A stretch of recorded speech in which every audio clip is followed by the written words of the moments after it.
Spoiler warning. I'll be talking about the 4th episode of the 2nd season of Lovelive Superstar in this video. If you haven't seen the episode yet, then I suggest you watch it first and then come back here, okay? Okay, so this episode was clearly a Mei and Shiki episode, and I am really down for that. Every episode that involves learning about a character or two is always welcome to me. As I finished watching the episode, I really enjoyed it because it didn't just affect Shiki or Mei, it affected Chisato's character as well. And the episode itself was merely centered on 2 plot points. One was the whole who's the club president going to be, and for the second, it was about Mei and Shiki joining the group. For some reason, this episode itself felt like I was watching 2 episodes, and that's not really a bad thing because I pretty much enjoyed every second of it. Learning who would be the club president was pretty interesting because at the start, they were all agreeing that it should be Kanon, but she doesn't really want to.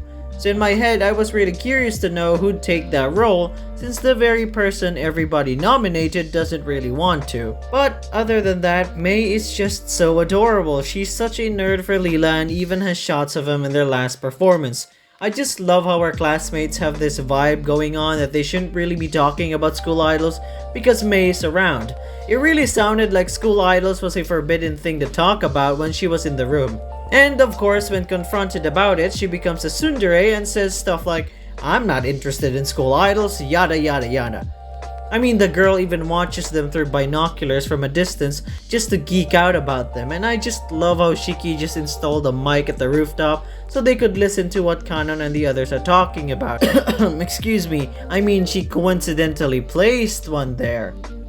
I mean, Mei went along with it as she herself was just excited to know who'd be their club president until she gained realization and questioned Shiki on how she was able to pull that off.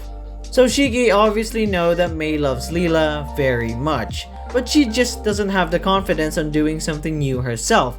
She doesn't think she's cut out to be an idol, but Shiki seems to disagree. She shows pictures on how much fun she had at their live concert, and I just love how she got these to begin with. Mei looks really cute in all of them. She tells her that she'll lose her chance to join and whether that was what she wanted.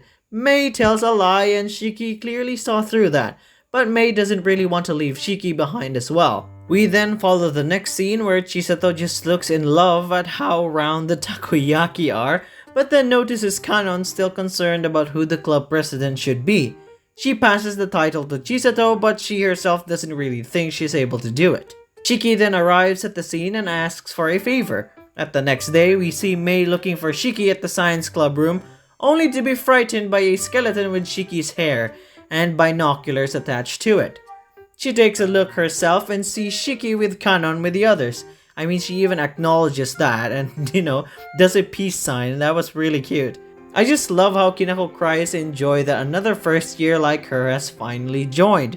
Mei, who couldn't believe the situation, rushed towards the rooftop and was just asking Shiki for an explanation. I find it really cute how she tries to call her. She does it like a cat, and that was pretty cute. Even Shiki impersonates that and gets Chisato's attention. Of course, Mei hides and gets caught as she was envious on seeing them information. I love how Sumire says how this feels so deja vu, talking about how Kinako first appeared in front of him, and the similarities are pretty much there to begin with. When they try to recruit Mei, she just panics because these are her idols right in front of her and are asking for her to join with them. That itself is a situation worth of panicking, and I just really love how adorable of a character Mei is. I'll say it as many times as I want to. It was an interesting moment when we get a full shot of all of them facing towards her, except for Shiki, who hadn't really decided for herself whether she'd join the club, which is why she was facing backwards, but not entirely because of the fact that deep down, she too would love to join them. And of course, Mei also sees through her, which is why she decides to leave. This really felt like Shiki wanted to give Mei a push, but she sees it differently since she knew that when she joins Leela, Shiki might then leave the group since her purpose was already done. After all of that, Shiki decides to bring everyone towards Mei's house, and here we see Mei's collection of idol stuff. We get to see a Leela poster, and the rest are random idol stuff. I mean, I swear to God, I actually thought this was something related to Muse. I mean, just look at it. At first glance, it looks like the Muse symbol, which really caught off my guard. But other than that, we then learn about Mei having bad eyesight, which is why she would often glare at Kinako or their other classmates. It's not that she's mad, it's just her eyes that are bad. We even get a hint of this within the episode where she tells Kinako that she wasn't even really mad. And Shiki really wasn't kidding when she said that she has bad eyesight. Kinako sneezed and even apologized very loudly, but Mei couldn't even notice. I also love it when they were hiding, Kuku and Sumire were still fighting while Kanon was holding both of Chisato's hair buns. That was really cute. It's even surprising that Shiki doesn't really count Mei as a friend, despite years of the two spending time together. She even hesitates when Kanon asked her at the rooftop earlier. We then get to know their backstory, as Shiki was a loner and Mei was a loner as well, but she would always stick by her side. The two bonded together, and when Mei knew that she was in the science club, she joined despite not liking science at all, which was pretty sweet how the two have been supporting one another ever since middle school. She even transferred to Yuigaoka because of the fact Lilo was there. This was Shiki's way of repaying what she has done for her. By helping Mei join the school idol club, Chisato even asks her if she joined just for Mei's sake. She apologizes because she knew that that was wrong, but they don't really take it that way. Chisato simply tells her that she just doesn't want to leave Shiki alone. We then get another Natsumi scene and we just see her working very hard. She then talks about editing and recording a video when she gets home and how so much work she has to do. I relate to her so much. Both Mei and Shiki then get into a fight, resulting because of them not really being honest with each other and simply lying about it. She then tells her not to go to the science club room anymore, and that ends their argument in sadness. Meanwhile, Chisato herself was simply reflecting on what Mei said. She wasn't cut out for something she hasn't fully tried yet, and we then get a flashback to when Kanon and Chisato were still kids. We see Kanon comforting Chisato, telling her to give it a try and she'll be just fine. And that's what led Chisato to make her very own decision here, as at the next scene we then see her as the one representing the club room president for Lila. I'm happy for Chisato, and the fact that she's willing to give this a try is a development for her character, because in a way this is still something Kanon isn't good at, so her promise with her when they were still young counts. Kanon then has a talk with Mei and she tells her that the two of them are peas in a pod.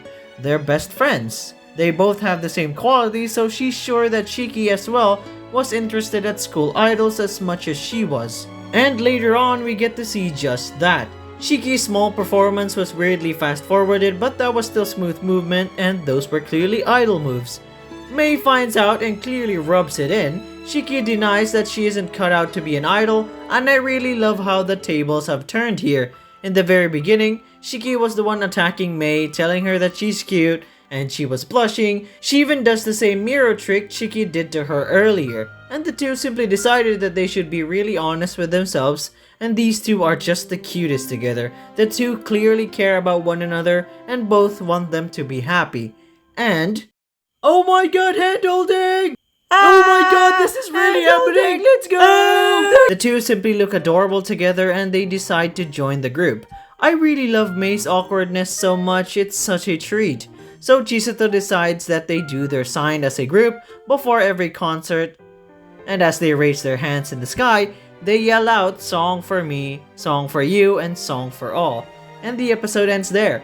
This was really adorable. I loved every moment. Shiki and Mei are just so cute together as they help push one another for the greater good. They clearly know what's going on inside their heads and are willing to do anything to make sure the other is happy.